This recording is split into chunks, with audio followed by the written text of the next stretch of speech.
প্রাচ্যের অক্সফোর্ড হিসেবে খ্যাত এবং বাংলাদেশের আন্দোলনের সূতিকাগার এবং এদেশের শিল্প সাহিত্য সংস্কৃতি এবং শিক্ষার যেটাকে বলা হয় মাতৃগর্ভ ঢাকা বিশ্ববিদ্যালয় ক্যাম্পাস। এই ক্যাম্পাসে একজন নতুন ভাইস চ্যান্সেলরকে নিয়োগ দেওয়া হয়েছে এবং ডক্টর মোহাম্মদ ইউনূস তার নিজ দায়িত্বে নিজ পরিচয় এই ভদ্রলোকে নিয়োগ দিয়েছেন। তার শিক্ষা, তার রাজনীতির পরিচয়, তার যোগ্যতা ইত্যাদি নিয়ে পক্ষে বিপক্ষে অনেক কথাবার্তা হয়েছে। আমি ভদ্রলোককে চিনি না। ফেসবুকে তার যে শিক্ষাগত যোগ্যতার বিষয়ে অনেক বিশাল ফিরিস্তি এসেছে। তো এই বিষয়গুলো নিয়ে তার পক্ষের যারা লোকজন আছে নানা রকম ইতিবাচক কথা বলছেন যে এবার ঢাকা বিশ্ববিদ্যালয় যেহেতু তার মতো প্রাজ্ঞ অভিজ্ঞ অনেক বিদেশি বড় বড় ডিগ্রিওয়ালা একজন ভাইস চ্যান্সেলর নিয়োগ লাভ করেছেন, তো এবার ঢাকা বিশ্ববিদ্যালয়ের একটা ব্যাপক পরিবর্তন হবে। সাম্প্রতিক সময় বিশেষ করে আওয়ামী লীগ জমানাতে যে চা সামোসা সিঙ্গারা মার্কা যে ভাইস চ্যান্সেলর এসেছিলেন, তারপর আরেফিন সিদ্দিকীর মতো ব্যক্তিত্বহীন, তারপরে দলদাস ভাইস চ্যান্সেলর এসেছিলেন যিনি সব জায়গাতে মোমবাতি জ্বালাতেন। তো তাদের চাইতে এই নতুন যে ভাইস চ্যান্সেলর এসেছেন তিনি শতগুণ ভালো হবেন এরকম আশা ভরসা। আমি ঢাকা বিশ্ববিদ্যালয়ের একজন প্রাক্তন ছাত্র এবং এই বিশ্ববিদ্যালয়ের যে চত্বর সেই চত্বরের সঙ্গে আমার ঘাম শ্রম অনেক কিছুই জড়িত।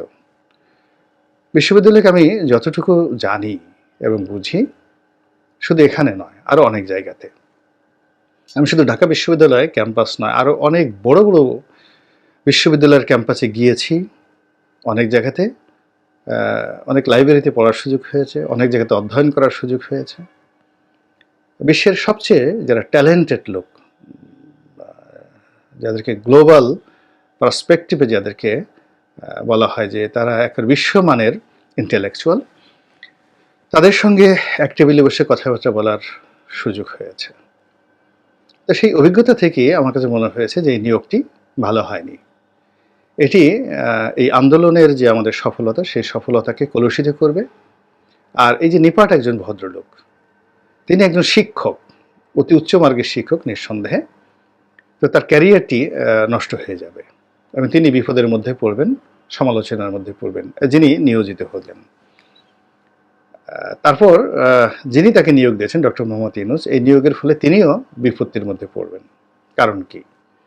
কারণ হলো অতি বিপ্লবী অতি দলবাস লোক ভালো হয় না, মানে পছন্দের লোক ভালো হয় না। আমরা কয়েকজন লোককে, যেমন দেখা গেল সাদেকা হালিমকে জগন্নাথ ইউনিভার্সিটিতে দেওয়া হয়েছে, প্রফেসর ডক্টর মিজানুর রহমানকে জগন্নাথ ইউনিভার্সিটিতে দেওয়া হয়েছে, তারপরে ওয়াহিদুজ্জামান চানকে একটা বিশ্ববিদ্যালয়ে ভাইস চ্যান্সেলর করা হয়েছে।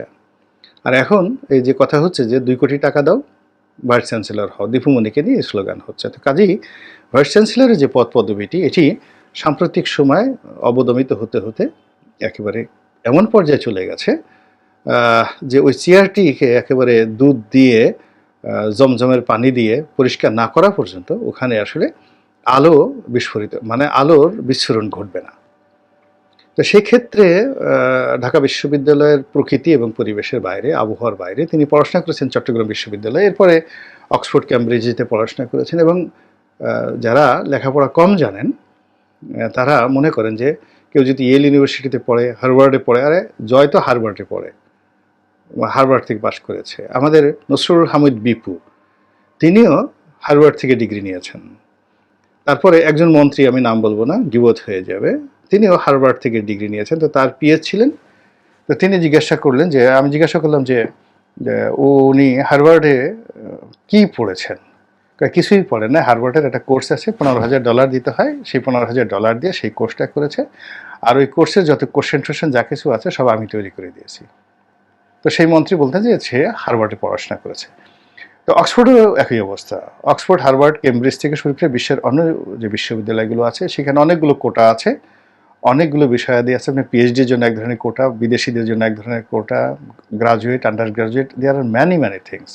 তো কাজেই এ ধরনের বিশ্ববিদ্যালয়ে পড়লেই যে খুব বেশি ভালো কিছু জানবে, আর যদি সিটি কলেজ, কমার্স কলেজ বা রাজশাহী কলেজে পড়লে যে কিছু জানবে না, নট লাইক দ্যাট। শিক্ষাটা একান্তই একটা ব্যক্তিগত বিষয়। যেমন একটা উদাহরণ হিসেবে বলি, যেমন যদি এডুকেশনাল ব্যাকগ্রাউন্ড ধরেন, মানে ভালো ছাত্র, ভালো রেজাল্ট, এখনো পর্যন্ত বাংলাদেশে রেজা কিবরিয়ার পর্যায়ের ভালো ছাত্র দ্বিতীয় কেউ আছেন বলে আমার জানা নেই। তিনি বিশ্ববিদ্যালয় লেভেলে যে রেজাল্ট করেছেন, তো সেই রেজাল্টে মানে গ্লোবাল সারা পৃথিবীতে ইকোনমিক্সের যে ভালো রেজাল্ট আছে, তার মধ্যে প্রধানতম রেজাল্ট কিন্তু এই রেজা কিবরিয়া সাহেবের, শাহ এম এস কিবরিয়া সাহেবের ছেলে।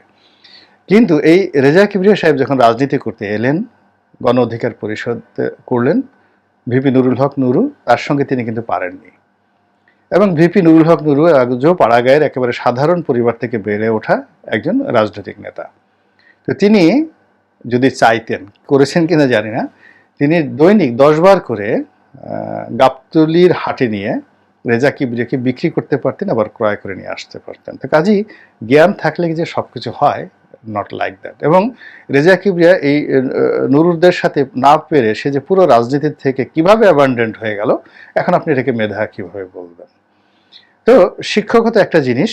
খুব বড় শিক্ষক ছিলেন sir Isaac Newton, the teachers, মানে দ্য প্রফেসর অফ ম্যাথমেটিক্স। তারপর কিন্তু অবাক করার ব্যাপার হলো যে নিউটন সাহেব যখন ক্লাসে ঢুকতেন, ঢোকার সঙ্গে সঙ্গে তিনি ওই ব্ল্যাকবোর্ডে লিখতেন, ওই ব্ল্যাকবোর্ডের দিকে তাকিয়ে তাকিয়ে তিনি অঙ্ক করতেন, আর যাকে বলা হয় পিছনে তাকাতেন না।